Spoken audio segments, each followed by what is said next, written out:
Hear about Brexit, bro? Huh? Oh, they're doing another Wolverine movie? Thank God. Logan.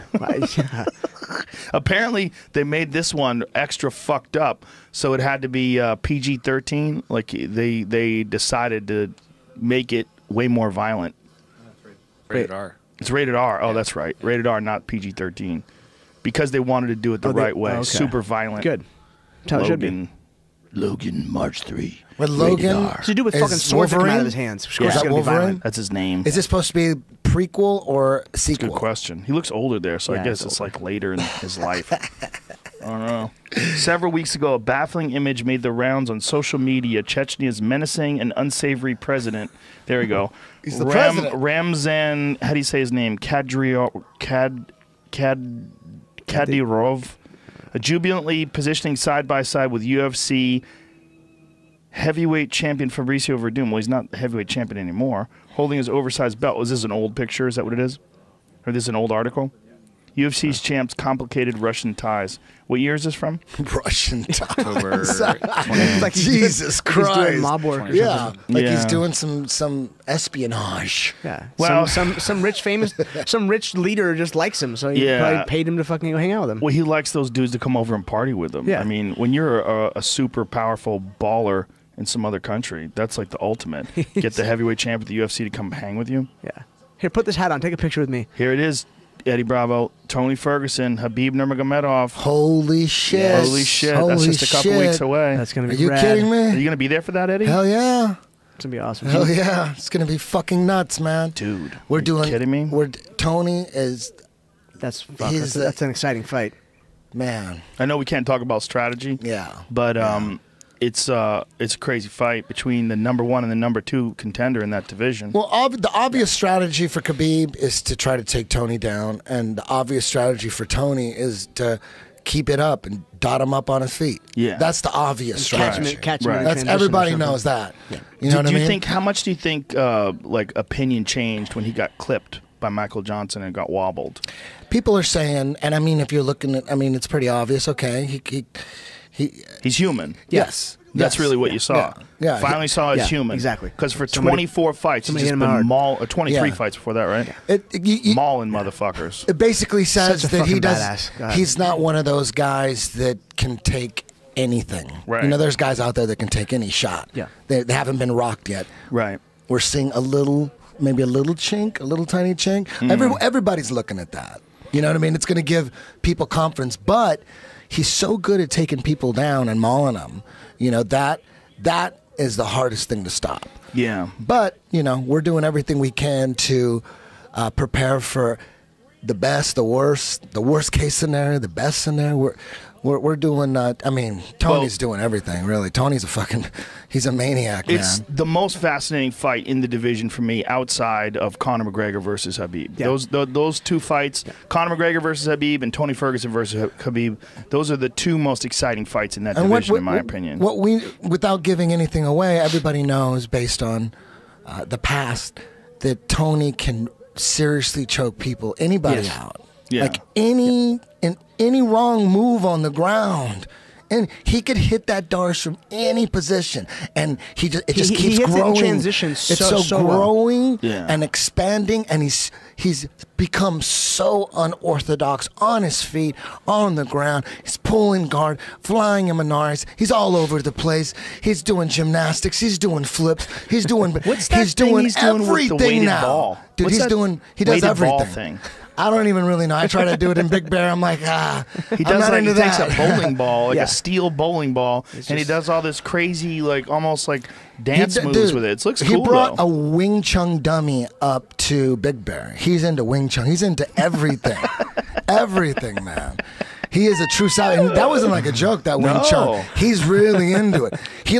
He trains like no one I've ever seen before. Just hours and hours, just out in the front. Up in Big Bear, he built everything: the bags, the stands, everything. He builds everything. Does he have a house out there? He's the ultimate MacGyver. No, he rented it and built it the first 2 days. He brought it all out, dude. He's Wow. like the ultimate MacGyver, construction. Carpenter. He can build anything. Yeah. Sarah McMahon with Yeah. the takedown right She away. just seems She's so such a fucking gorilla. strong. Damn. Dude, when I put my hands on her, you know, like when I put my hand when I Yeah. interview her, her back is like Gleason T-bows. Yeah. She's a gorilla. Yeah, look at She's this. stupid fucking strong. strong woman. Stupid strong. Olympic silver medalist, right? Yeah. There's Tony working with that weighted ball. Yeah. It's just what a weird way of working out. Like he does all these strange moves with it. Like, did you ever ask him like what his philosophy is behind His doing philosophy is, obviously, he believes in movement training. You Yeah. know, because this is all just like some crazy Yeah. capoeira, but with a steel ball. He's doing this all day. Yeah. He It's does. all just weird He always just dance mixes moves. it up. Always and then, doing something? Yeah, he's always doing something. Oh, Like, for people when trying to he's- sync this up at home, it's round one. I'm sorry I didn't do this for the first fight. Round one, 353, Arm triangle, over. 352, 351, 350. That's a arm rap ski. triangle, tap. Nice. That's a rap ski Bam. right there. Sarah McMahon She just punked that girl bad. just gorilla squished her. Yeah. You know what? she's helping her She out. may be the first girl Jesus. that's known for taking people down, passing their guard and choking them out. Like that's their go-to. You Look at got her. to stop She's a that. Fucking. What is she saying what to other her? girl She's- does that? I don't know what the hell I she's don't know. saying to her. She's fucking scary though. Yeah. Whoa, like that guy was fighting the toughest fighters in the world while he was shooting heroin. I mean, he was shooting like all sorts of crazy Heroin? pain. Oh, I didn't yeah. know that. Oh, dude, Heroin? did you ever see the Smashing Machine? He was shooting up opiates. He was shooting. Yeah, it was all pharmaceutical grade, painkillers. That he It was was injecting crazy. on Oh, top of all the steroids and stuff. It's a crazy documentary. You I never just saw remember it? this. Yes, but I just remember the steroid part. That's all. Oh, that was nothing. It's the, Okay. the No, part, he- he was slamming painkillers into his fucking veins, and he was just sitting there like, and letting them film the whole thing. Yeah, It and we're was talking almost like a cry for bottles help. of fucking. Yeah. That's exactly what it was. Just cry for help. But fresh bottles of whatever painkiller he was fucking taking, but They thought- injecting it straight in his arm. It's They thought when insane. they were filming him that they were filming the baddest motherfucker Yeah. on the planet Earth, and they were like, "Oh my God, we're watching this guy right as he falls apart." Like right as the filming started beginning, Getting he was cracked out. falling apart. Here it is, Tony Tony. Ferguson. So here's the sleep.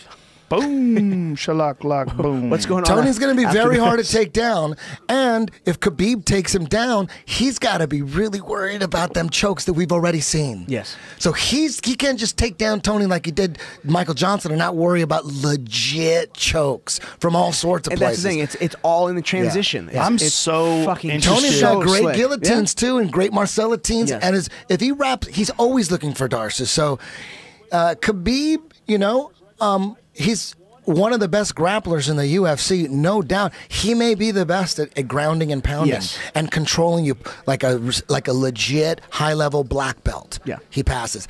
Who knows how it's going to match up against Tony, man? But we're preparing everything we can. We're doing everything we can. I don't know how it's going to look when it's all said and done, but we're doing the best we can to prepare for the worst case scenario.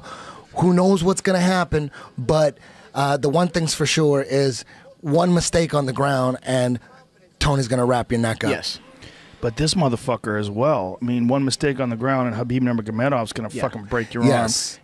He's a freak, and that's why this is so interesting, because Tony's a freak too. And like when you see Tony fucking up Rafael Dos Anjos here, I mean, man, Tony Ferguson Oy. easily could have been the UFC lightweight champion of the world. If he caught Rafael Dos Anjos when Dos Anjos had the bell, he could have got him. And Tony, I think Tony could do that to anybody. How did he beat Barboza? Did he just choke Barboza? Yes. Yeah, he darced him, right? Yeah. That was it right Heard there. him standing Yeah. and then Yes, finished him off on the ground. It was perfect. Tony's something special. And that's Yeah. why this fight is so interesting, because Khabib is obviously something special. He's the only guy that's in a contender that has been fighting the best guys in the world and is undefeated as he fights for the title. That's so unheard of. Yeah. Everybody's To make got it that one or far. two. Everybody's got early in their career, they've got a fight or two that they lost, but he's one of the very few guys that has only shown one moment in his entire career inside the octagon where he really didn't look so good. And that was a brief moment where Michael Johnson hit him. Obviously, he recovered from that and came back after and that, he smushed smashed him. Smushed Bad. him. It's just when he gets guys on the ground, it's almost like he's a different weight class than them. Yeah. There's levels, thousands of levels of being heavy.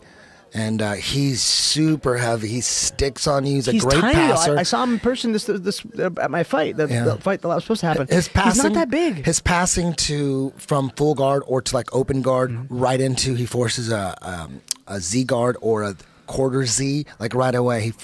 His movement to set up the half guard that he's going to try to pass, brilliant. His knee slice is brilliant. His mount, his control, that crucifix move, man, he's a black belt. Yes. Everybody knows it. Very few people do it. Yeah. He's always looking for it. And obviously he's, if you look at his earlier fights, he's got triangle chokes. I mean, he could finish you off your back too. Yeah.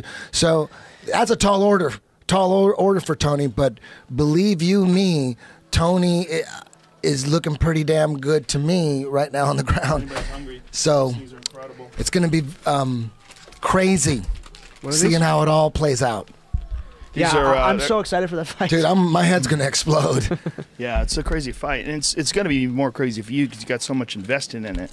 For me, as a guy that gets to sit there and call that fight, I'm fascinated just because when you see a guy like Tony Ferguson, he's a problem. Like, how do you solve that problem? Like, what's the solution to that problem? And I don't know what the answer to that is. I would say a guy who can keep the fight standing up and tee off on him and land good strikes. Like maybe a guy who takes advantage of the aggressive style that Nurmagomedov has. But, maybe Tony's that guy. It's going to be interesting. Yeah, as Michael Johnson showed, you can punch him. You can't hit him. If you can land a good shot, you can rock him. And I think that, that's going to be the main place to catch him. But if you can catch him, keep him on the outside, you don't want a guy like that who fights that way, that good at grappling, that good at wrestling and takedowns and constant pressure in your face the whole time. You got to keep him outside. And I think Tony's tall enough to do it. Because, again, seeing how small Khabib was last weekend, I was like, man, he's not that big of a guy. I'm a huge fan of his. I think he's fucking awesome. But what do you think he walks around at? Big. 75, maybe? Maybe. He just didn't see and you know how the Russians travel. They're always in groups of fucking 100. Yeah. So it's always entertaining. They're fucking hilarious. But he just didn't seem that big at all. I was like, wow. Huh. That was the only thing that shocked me because he's so strong. What are you saying, Jamie? He ragdolls everybody. Were you saying something? Oh, I'm hearing I thought that was you. The problem with the TV's a little loud. I'm confused. You would think like he'd be built like Gleison Tibau. Right. To ragdoll people like that. I think the Gleison Tibau thing only works without USADA. Yeah. When Gleison got popped and they found like a bunch of different shit in him, they're like, dude. Yeah. I mean, if anybody was going to get caught, Gleison Tibau looked like he was 300 pounds and he was fighting 155. He was so fucking big. I'd never seen anybody that was remotely as big as Gleison when Gleison was at the top.